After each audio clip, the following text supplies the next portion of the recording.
again in my YouTube channel, and today we will discuss about the carbohydrate metabolism. और carbohydrate metabolism में हम discuss करेंगे आज के लेक्चर के अंदर ग्लाइकोलिसिस। फर्स्ट थिंग, जो कार्बोहाइड्रेट है इसका जो सिंपल फॉर्म है, कार्बोहाइड्रेट का जो सिंपल फॉर्म है वो है ग्लूकोज। वो क्या है? ग्लूकोज। सो ग्लूकोज का ब्रेकडाउन होना and that process is known as what? Simply glycolysis. So we can say जो glycolysis है उसका जो सबस्ट्रेट होगा वो ग्लूकोज मॉलिक्यूल होगा। सो दैट मीन जो ग्लाइकोलिसिस है वो स्टार्ट होगा ग्लूकोज मॉलिक्यूल से। दैट्स वाई मैंने यहां पे लिख दिया glucose the substrate for the glycolysis. Now जब ग्लाइकोलिसिस कंप्लीट हो जाएगा सो वहां से जो प्रोडक्ट निकलेगा दैट्स कॉल्ड पाइरुवेट या पायरुविक एसिड। और पायरुवेट होता है 3 कार्बन मॉलिक्यूल और जो ग्लूकोज होता है वो होता है 6 carbon molecule. Glucose is what? 6 carbon molecule and pyruvate is what? 3 carbon molecule. जो नेक्स्ट स्टेप होगा वो होगा phosphodehydrogenase complex. After the complete glycolysis जब फॉर्म होगा, जब प्रोड्यूस होगा पायरुवेट मॉलिक्यूल 3 कार्बन मॉलिक्यूल, तो जो सेकंड स्टेप होगा आफ्टर द ग्लाइकोलिसिस वो होगा फॉस्फोडीहाइड्रोजिनेज कॉम्प्लेक्स। उसमें क्या होगा? जो पायरुवेट उस टाइम कहलाएगा सबस्ट्रेट। पायरुवेट क्या कहलाएगा? सबस्ट्रेट। और ये कन्वर्ट होगा एसिटाइल कोएंजाइम ए में। और जो नेक्स्ट स्टेप होगा एसिटाइल कोएंजाइम तब कहलाएगा सबस्ट्रेट और प्रोसेस को हम बोलेंगे Krebs cycle. So acetyl coenzyme A तब कहलाएगा सबस्ट्रेट और वहां पे प्रोड्यूस होंगे NADH, FADH2 एटसेट्रा और इनको ट्रांसपोर्ट किया जाएगा इलेक्ट्रॉन ट्रांसपोर्ट चेन के अंदर और वहां से प्रोड्यूस होगा lot of energies in the form of ATP, adenosine triphosphate. So simply जो कार्बोहाइड्रेट मेटाबॉलिज्म है सिंपली हम स्टार्ट करेंगे ग्लाइकोलिसिस से। ग्लाइकोलिसिस वो प्रोसेस है जहां पे ग्लूकोज को लेंगे सबस्ट्रेट और जो फाइनल प्रोडक्ट होगा वो पायरुवेट होगा उस टाइम, ठीक। और जो नेक्स्ट स्टेप होगा आफ्टर द ग्लाइकोलिसिस वो होगा फॉस्फोडीहाइड्रोजिनेज कॉम्प्लेक्स। वहां पे पायरुवेट कन्वर्ट हो जाएगा एसिटाइल कोएंजाइम में। सो वी कैन से जो ग्लाइकोलिसिस और क्रेब्स साइकिल है इनके बीच में जो लिंकिंग रिएक्शन है वो ये है। इनके बीच में जो लिंकिंग रिएक्शन है वो है फॉस्फोडीहाइड्रोजिनेज कॉम्प्लेक्स जो इन दोनों को लिंक करवा रहा है। क्लियर? उसके बाद after the complete of Krebs cycle फिर वहां से स्टार्ट होगी इलेक्ट्रॉन ट्रांसपोर्ट चेन जहां पे प्रोड्यूस होगी lot of energies in the form of ATP जो बॉडी यूटिलाइज करेगी। सो वी कैन से जो बॉडी की करेंसी है वो करेंसी क्या है? वो करेंसी है ATP। नाउ स्टार्ट करते हैं हम अपना lecture with regarding the glycolysis. Okay,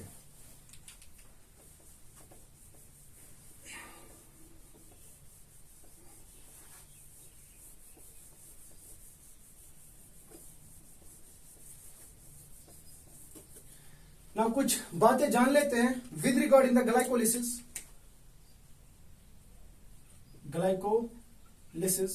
first thing, जो ग्लाइकोलिसिस है यह होता है साइटोप्लाज्म के अंदर। So we can say glycolysis occurs inside the cytoplasm. So now जितने भी सेल्स है इस यूनिवर्स के अंदर सबके पास साइटोप्लाज्म होता है। सो वी कैन से जो ग्लाइकोलिसिस प्रोसेस है it is a universal process. It is a what? Universal process. Why? Because it happens inside the cytoplasm of the cell. For example यहां पे cell है और cell के अंदर जो अंदर बाउंड्री है, जो अंदर स्पेस है उसको हम बोलते हैं साइटोप्लाज्म। उसको क्या बोलेंगे हम? साइटोप्लाज्म। और यूनिवर्स में और इस दुनिया में जितने भी टाइप्स ऑफ सेल्स है हर एक सेल के पास होता है साइटोप्लाज्म, सो दैट्स व्हाई इसको हम बोलते हैं यूनिवर्सल प्रोसेस। जब भी ग्लाइकोलिसिस होता है सो उस टाइम पे no production of there is a no production of carbon dioxide, कोई भी कार्बन डाइऑक्साइड मॉलिक्यूल नहीं बनता है during the process of glycolysis. So यहां पे लिख दूं मैं, there is a no decarboxylation, decarboxylation. Why? Because यहां पे कोई भी कार्बन डाइऑक्साइड मॉलिक्यूल नहीं बनता है। और वन मोर थिंग, जो ग्लाइकोलिसिस है इसको हम बोलते हैं ईएमपी पाथवे भी, it's also known as EMP pathway. Why it's also known as EMP pathway? Because it was discovered by three scientists. It was discovered by three scientists, Embaden, Meyerhoff and Pranas. जो ये तीन scientist थे उन्होंने discover किया था glycolysis को, that's why इसको हम बोलते हैं ईएमपी पाथवे बी। So we can say glycolysis also known as what? EMP pathway. Number first point, जो ग्लाइकोलिसिस होता है साइटोप्लाज्म के अंदर होता है। Number second point, universal process है। नंबर थर्ड, ये सारे के सारे पॉइंट्स इंपॉर्टेंट है। नंबर थर्ड पॉइंट है वहां पे कोई भी कार्बन डाइऑक्साइड मॉलिक्यूल नहीं बनता है, so we can say there is a no decarboxylation, और इसी को हम बोलते हैं ईएमपी पाथवे। अब नाउ आगे जाते हैं। अब ये था कुछ titbits with regarding the glycolysis. अब क्या क्या स्टेप्स इन्वॉल्व होते हैं ग्लाइकोलिसिस के अंदर, वो डिटेल में हम समझने की कोशिश करेंगे। सो नाउ स्टार्ट करते हैं। स्टेप्स, कौन कौन से स्टेप्स इन्वॉल्व हुए ग्लाइकोलिसिस के अंदर। Now before we start the steps, कुछ इंपॉर्टेंट पॉइंट्स यहां पे मैं डिस्कस कर लूं आप लोगों के साथ। आप लोग याद रखोगे, अगर यहां पे एक सेल है, फॉर एग्जाम्पल सेल, और नाउ यहां पे ग्लूकोज मॉलिक्यूल है 1 2 3 4 and 5 and 6, बिकॉज ग्लूकोज है 6 कार्बन। नाउ यहां पे ग्लूकोज मॉलिक्यूल है। अब नाउ इस ग्लूकोज मॉलिक्यूल को अंदर जाना है इनसाइड द सेल। अब ये डिफ्यूजन से थ्रू जाएगा, थ्रू द डिफ्यूजन, और ये जाएगा पैसिवली, वहां पे कोई भी एनर्जी नहीं लगेगी। लेकिन जो डिफ्यूजन होगा वो फैसिलिटेटेड होगा। वो क्या होगा? फैसिलिटेटेड। अब फैसिलिटेटेड क्यों होगा? Why? Because glucose molecule entry नहीं लेगा directly from the extracellular to the intracellular. So यहां पे कुछ चैनल्स लगे होते हैं, ग्लूकोज चैनल्स, जो जहां से एंट्री लेता है glucose molecule inside the cell, और इन चैनल्स को हम बोलते हैं ग्लट। इन चैनल्स को क्या बोलते हैं? ग्लट। अब ग्लट्स होते हैं 4 टाइप्स के, GLUT 1 2 3 and 4। Different cells have different GLUTs. Specially अगर मैं बात करूं मसल सेल की, वहां पे जो ग्लट होता है वो ग्लट 4 होता है। और ग्लट 4 की जो इंपॉर्टेंट बात यह है कि ये इंसुलिन डिपेंडेंट होता है, इंसुलिन डिपेंडेंट। और जो बाकी होते हैं 1 2 3, ये इंसुलिन डिपेंडेंट नहीं होते हैं, और ये इंसुलिन पे डिपेंड नहीं होता है। खाली जो ग्लट 4 होता है ये इंसुलिन पे डिपेंड होता है। जब इंसुलिन आएगा तभी ये glucose molecule inside the cell जा सकते हैं। नाउ ये थी बात चैनल्स की। अब बात करेंगे हम स्टेप्स की, क्या क्या स्टेप्स होते हैं ग्लाइकोलिसिस के अंदर। नाउ स्टार्ट करते हैं। और वन मोर थिंग, जो ग्लट्स होते हैं वो होता है बाई डायरेक्शनल। वो क्या होता है? बाई डायरेक्शनल, मतलब ग्लूकोज मॉलिक्यूल एंट्री भी ले सकता है, ग्लूकोज मॉलिक्यूल बाहर भी जा सकता है। अगर ग्लूकोज मॉलिक्यूल अंदर आया और उसको करना है ग्लाइकोलिसिस, दैट मीन्स उसको प्रिवेंट करना है ताकि वो बाहर ना जाए। कैसे प्रिवेंट करोगे? Suppose here is a what? Glucose molecule and 1 molecule ले लिया तुमने। अब तुम चाहोगे ये सेल के अंदर ही स्टे करना चाहिए, और इसको हम करेंगे ग्लाइकोलिसिस। तो क्या करोगे? इस ग्लूकोज मॉलिक्यूल के साथ तुम ऐड करोगे। अब ग्लूकोज मॉलिक्यूल के पास 6 कार्बन होते हैं, और कार्बन नंबर 6 पे आप ऐड करोगे फॉस्फेट ग्रुप आप ऐड करोगे। सो क्या बनेगा? ये glucose 6 phosphate. Now that means अगर आपके पास ग्लूकोज मॉलिक्यूल थे 6 कार्बन होते, 1 2 3 4 5 6, आपने इस कार्बन के साथ फॉस्फेट ग्रुप ऐड किया। अब ये फॉस्फेट ग्रुप आया कहां से? तो आपने क्या किया? सिंपली आपने एटीपी यूज किया और एडीपी बन गया। ये था एडेनोसाइन ट्राइफॉस्फेट, ये है adenosine diphosphate. So that mean इसमें से एक फॉस्फेट उठा और इस ग्लूकोज मॉलिक्यूल पे चला गया और क्या बना, ग्लूकोज 6 फॉस्फेट। नाउ जो एंजाइम की रिक्वायरमेंट होगी यहां पे वो होगी हेक्सोकाइनेज की, हेक्सोकाइनेज की। जो एंजाइम की रिक्वायरमेंट होगी यहां पे वो होगी हेक्सोकाइनेज की। सो सिंपली अगर तुम चाहते हो ग्लूकोज मॉलिक्यूल स्टक रह जाए सेल के अंदर ताकि वो दिखा दे ग्लाइकोलिसिस, वो वापस ना जाए, तो दैट मीन्स तुम्हें ग्लूकोज मॉलिक्यूल के साथ ऐड करना पड़ेगा फॉस्फेट ग्रुप। वो कहां से आएगा, वो एटीपी तुम्हें तब खर्च करना पड़ेगा। उस एटीपी में से एक फॉस्फेट ग्रुप उठेगा और कार्बन नंबर 6 के पास चला जाएगा और क्या बनेगा, ग्लूकोज 6 फॉस्फेट। और उसके लिए एंजाइम की जो रिक्वायरमेंट होगी वो होगा हेक्सोकाइनेज। वो क्या होगा, hexokinase. For example step number 1, step की बात हो रही है। उसके बाद जो ग्लूकोज 6 फॉस्फेट है, अब यहां पे मैं दिखा रहा हूं double sided arrows, that means ये फॉरवर्ड भी जा सकता है, ये बैकवर्ड भी आ सकता है। ठीक, सो क्या बनेगा यहां पे, ये बनेगा यहां पे फ्रुक्टोज 6 फॉस्फेट, फ्रुक्टोज 6 फॉस्फेट। अब ना जो एंजाइम्स की रिक्वायरमेंट होगी यहां पे वो होगा यहां पे फॉस्फो हेक्सो आइसोमरेज। नाउ जो ग्लूकोज 6 फॉस्फेट है ये फ्रुक्टोज 6 फॉस्फेट भी बन सकता है और ये वापस भी जा सकता है किस फॉर्म में, ग्लूकोज 6 फॉस्फेट में। अब जो फ्रुक्टोज है इसके पास भी 6 कार्बन है और जो ग्लूकोज है इसके पास भी 6 कार्बन है। तो डिफरेंस कहां पे है, डिफरेंस यहां पे जो ग्लूकोज मॉलिक्यूल है इसके जो फंक्शनल ग्रुप है वो है एल्डिहाइड, वो क्या है, एल्डिहाइड। और जो फ्रुक्टोज का फंक्शनल ग्रुप है वो है कीटोन, वो क्या है, कीटोन। इसके पास जो फंक्शनल ग्रुप है वो है एल्डिहाइड, इसके पास जो फंक्शनल ग्रुप है वो है कीटोन। अब नाउ उसके बाद अब मैं सिंगल एरो दिखा रहा हूं। अब इस सिंगल एरो का मतलब क्या होता है, अगर ये चला गया फॉरवर्ड तो बैकवर्ड नहीं आ सकता। इसका मतलब था ये फॉरवर्ड भी जा सकता है, ये वापस भी आ सकता है। तो यहां पे मैं सिंगल एरो दिखा रहा हूं, सो दैट मीन्स ये खाली फॉरवर्ड ही जाएगा और वापस नहीं आएगा। और क्या बनेगा यहां पे, ये फ्रुक्टोस 1,6 बिस फॉस्फेट। ना अब दैट मीन्स तुमने एक और फॉस्फेट ग्रुप लाया, बिस मतलब 2। अब मैंने डाई फॉस्फेट क्यों नहीं लिख दिया यहां पे, बिस मैंने क्यों लिख दिया, डाई मतलब होता है ऑल्टरनेट। अगर यहां पे फॉस्फेट ग्रुप है फिर यहां पे फॉस्फेट ग्रुप होगा। अब यहां पे मैं पर्टिकुलर लिख रहा हूं 1 और 6 पे, सो दैट मीन्स अल्टर नहीं है वो, अल्टरनेट नहीं है वो, दैट्स व्हाई मैंने यहां पे लिख दिया bis phosphate. So that means तुमने एक और फॉस्फेट ग्रुप यहां पे ऐड कर दिया, सो दैट मीन्स यहां पे एक और एटीपी यूज होगा।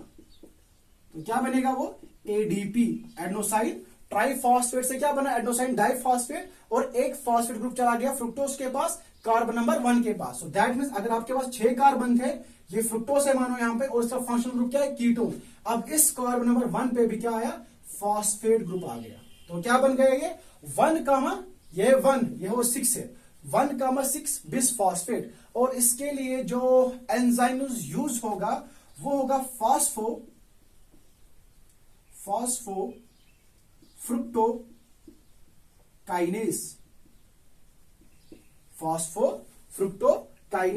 उसके बाद क्या होगा, उसके बाद एक एंजाइम आएगा और जो इसको 2 कंपाउंड्स में स्प्लिट करेगा।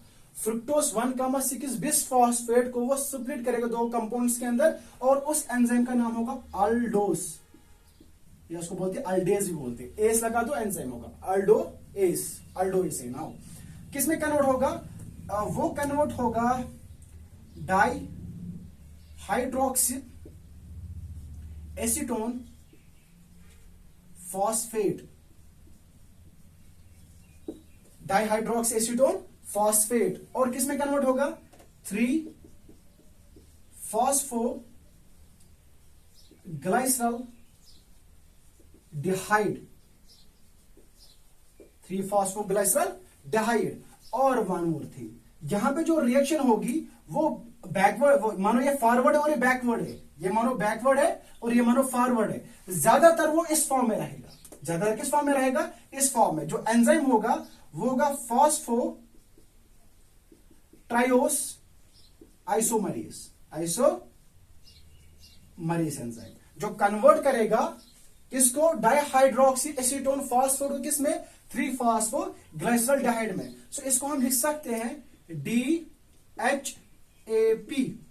DHAP di hydroxy acetone phosphate, और इसको हम लिख सकते हैं 3PGA 3-फॉस्फोग्लिसरॉल्डिहाइड। सो नाउ यहां तक कितने स्टेप्स आ गए, step number 1 and step number 2 and step number 3 आ गए यहां तक।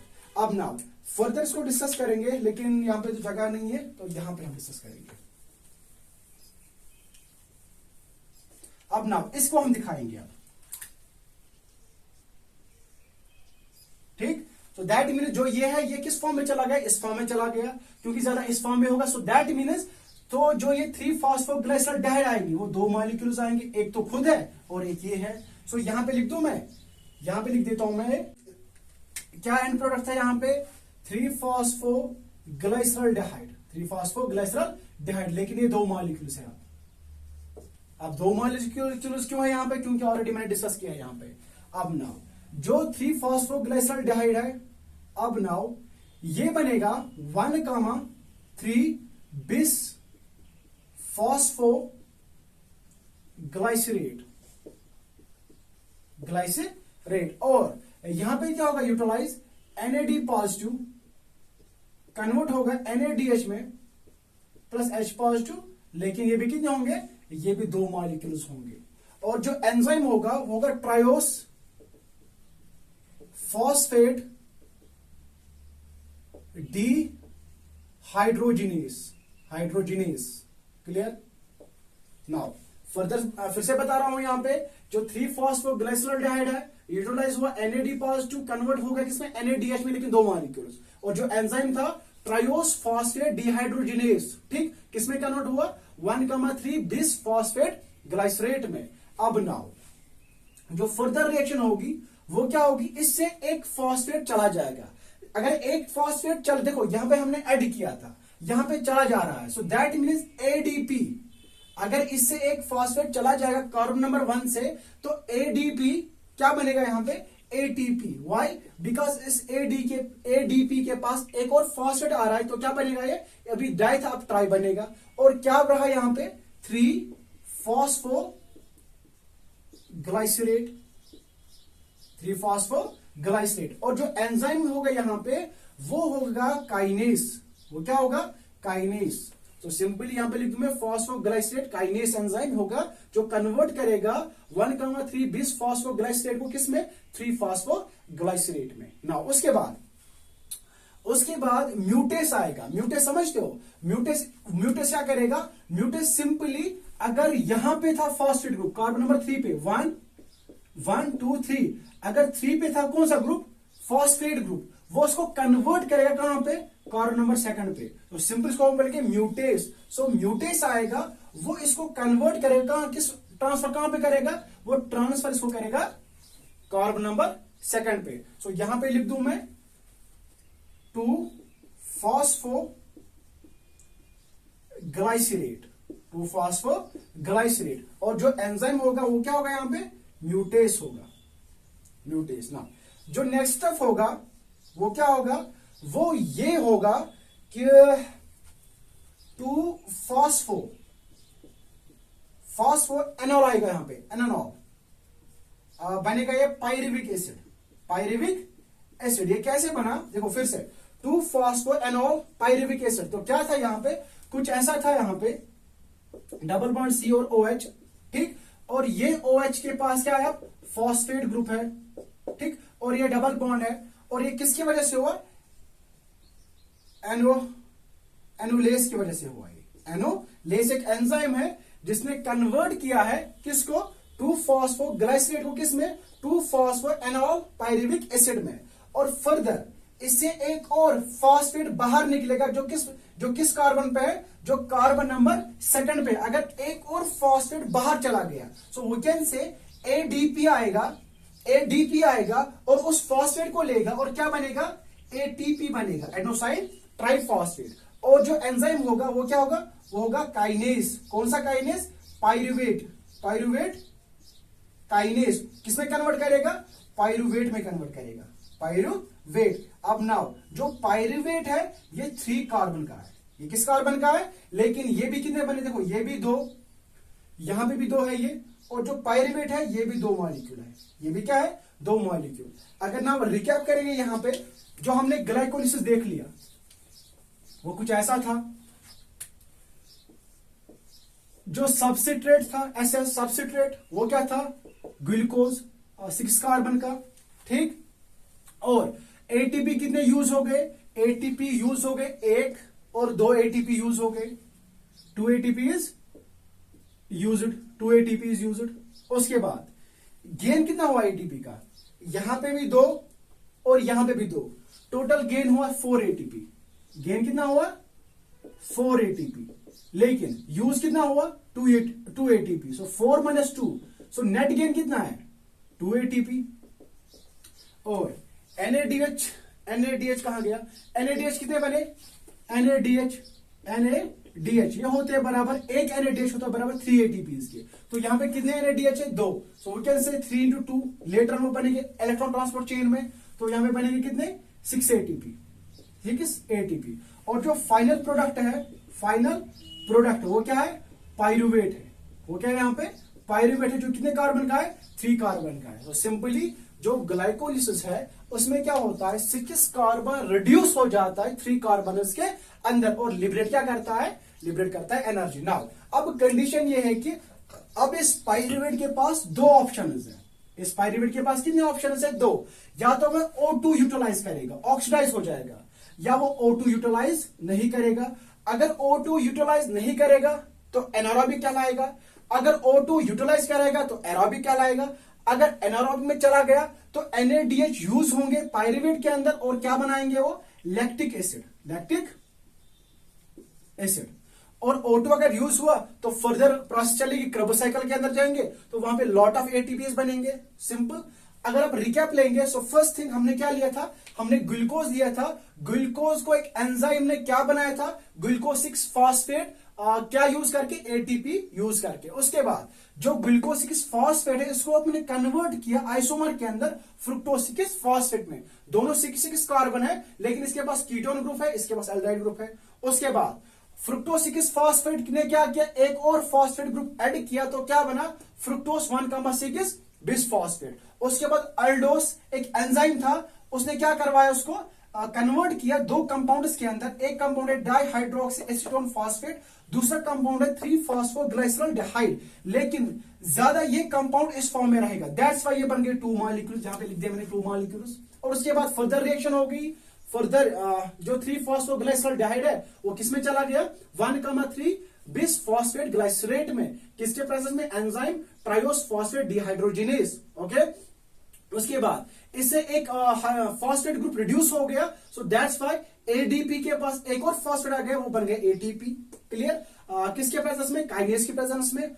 और उसके बाद जो यहां पे 3-फॉस्फोग्लाइसरेट बना, फर्दर इसको म्यूटेस हो गया, वहां पे क्या हो गया, एक्सचेंज हो गया। जो 3 पे था फॉस्फेट को, वो सेकंड कार्बन पे आ गया, तो क्या बना यहां पे, 2-फॉस्फोग्लाइसरेट। उसके बाद एनोलेज की मदद से एंजाइम है, क्या बना वहां पे, 2-फॉस्फोएनॉल पाइरुविक एसिड। उसके बाद फर्दर काइनेस आया, पाइरुवेट काइनेस। तो फाइनली यहां से एक और फॉस्फेट ग्रुप डिटैच हो गया, और जैसे वो डिटैच हो गया एटीपी के पास चला गया, और क्या बनाया उसने, एटीपी बनाया। और एटीपी से फाइनल प्रोडक्ट क्या मिला, pyruvate. So we can say the final product of glucose is what, pyruvate. और पाइरुवेट के पास चॉइस है, वो एनारोबिक दिखाए कि एरोबिक दिखाए। अगर एनारोबिक दिखा दिया तो लैक्टिक एसिड फर्मेंटेशन होगी, अगर एरोबिक दिखा दिया तो फॉलो करेगा क्रेब्स साइकिल को, और एट द एंड ईटीसी को फॉलो करेगा, इलेक्ट्रॉन ट्रांसपोर्ट चेन। वो आगे वाले वीडियो में से हम पढ़ेंगे। So this is all about the biochemistry of carbohydrate metabolism by the process of glycolysis. Thank you.